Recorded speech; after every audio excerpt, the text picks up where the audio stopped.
Днес ще покажа моите книги, които имам.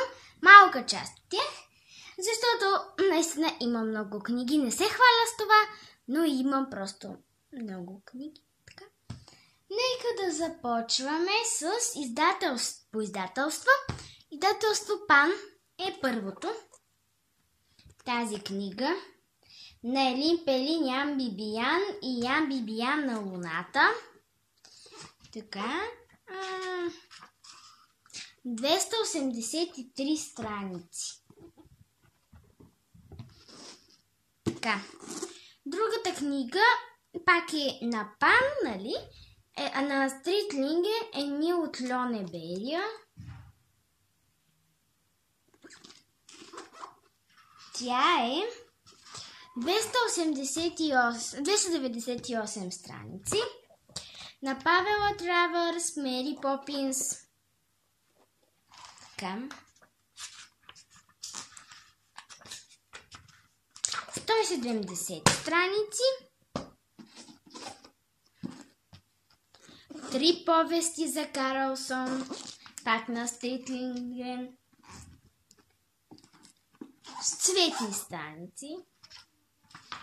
Той е Карлсон, който живее на покрива. Карлсон от покрива отново лети.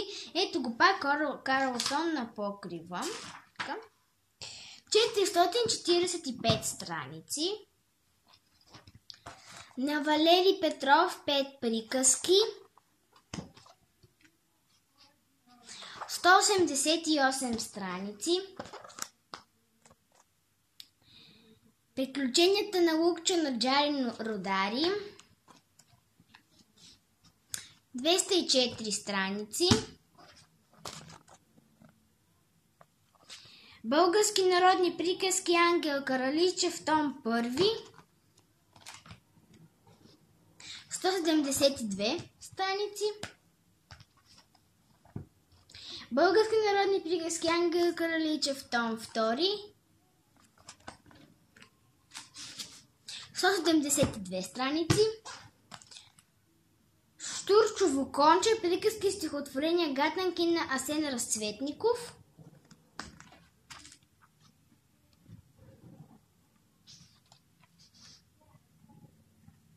154 страници. Иван Вазов избрани разкази и пътеписи. Кардашев на лов, книга за ученика.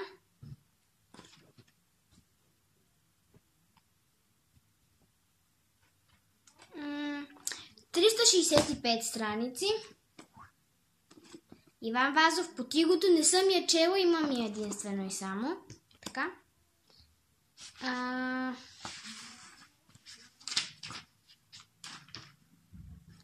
507 страници. Приключихме с издателство Пан.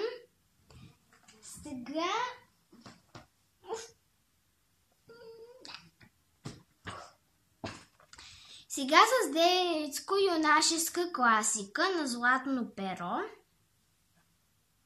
Издателска къща Хермес. Марк Неров Твен. Приключенията на Том Сойер.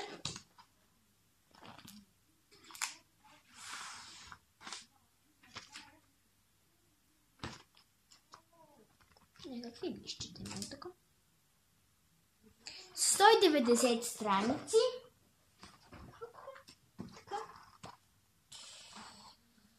Пак Стоян Михайловски басни.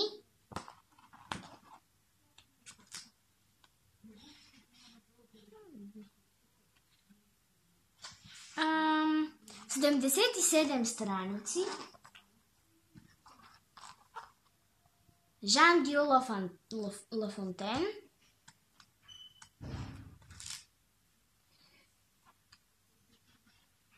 75 страници. Иван Акрилов. 78 страници.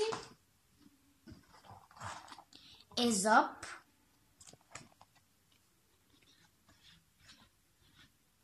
106 страници.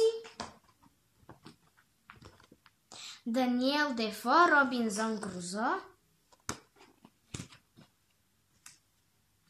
286 страници.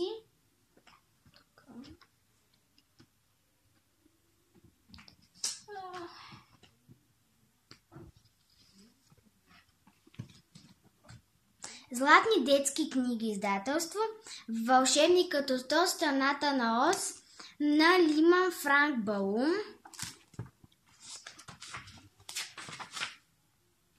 298 страници. Български приказки, Николай Райнов. 461 страници. Книга за джунглата на Ръдяр Киплинг. 286 страници. Така.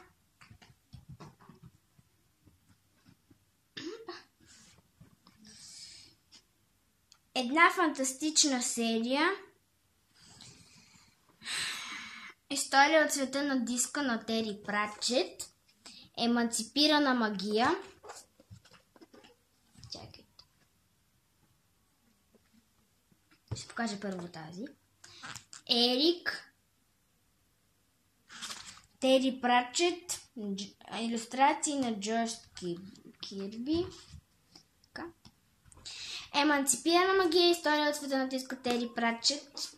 Така, значи тази книга е 271 страници, а Ерик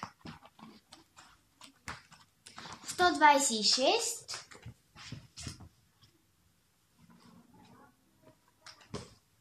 Така. Нощна стража 454 страници.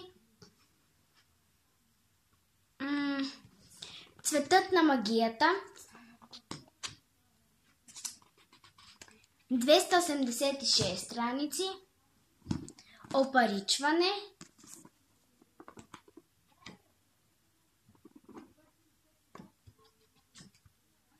452 страници. Така.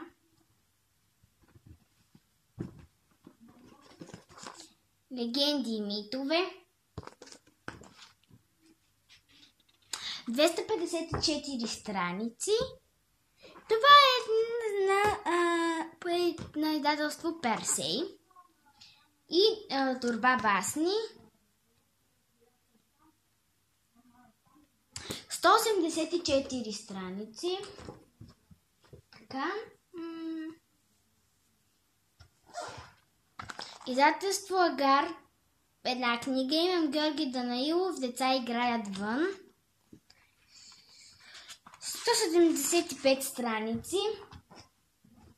Неголяма книга за българските владетели. Една ми е от поредицата. 235 страници.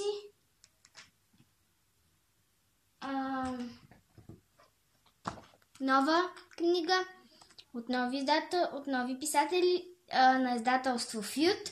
Лиза и Капиновата принцеса. Дни на приятелството. 159 страници. На Мелиса де ла Круз, Острова на изгубените.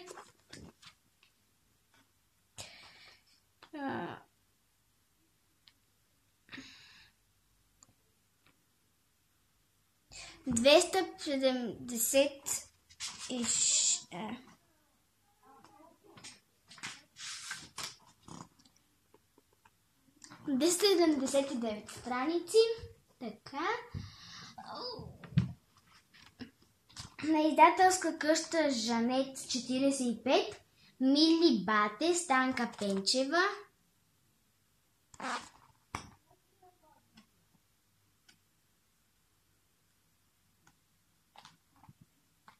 91 страници.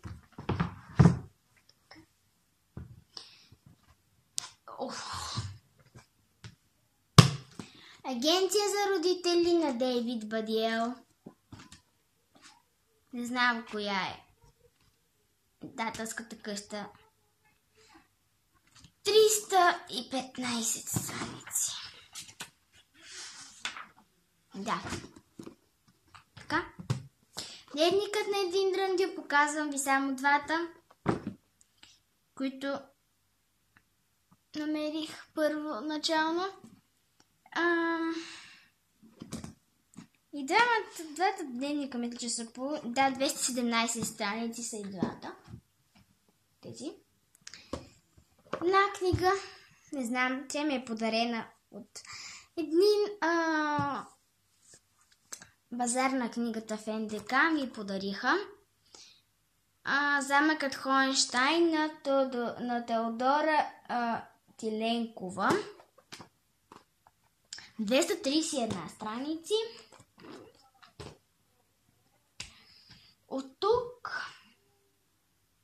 всичко ви показах. Клипа... това стана дълъг.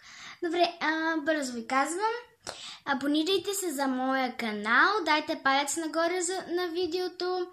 И на всички останали видеа. Първото е 4 неща, които да правите правилото, нали, да преодолеете скуката, българската музика, спорта, домашна лимонада, хобитата и още имаше. Сега не мога да не ги казвам, всичките да не ви тормозя. Това бяха половината от книгите, които имам. Имам още книги. Харесвам да чета. Имам и други. Но те са приказки. Не исках да ви ги показвам. Те са книги, приказките на Андерсен, български народни. Това просто така. Реших само тези да ви покажа. Така по-интересните за мен. Така, показах ви фантастика, днешните издания и от едно време на разни книги. Не само от едно време, нали? По-като за деца. Това беше от мен.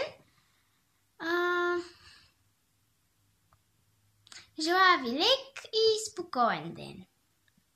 До скоро!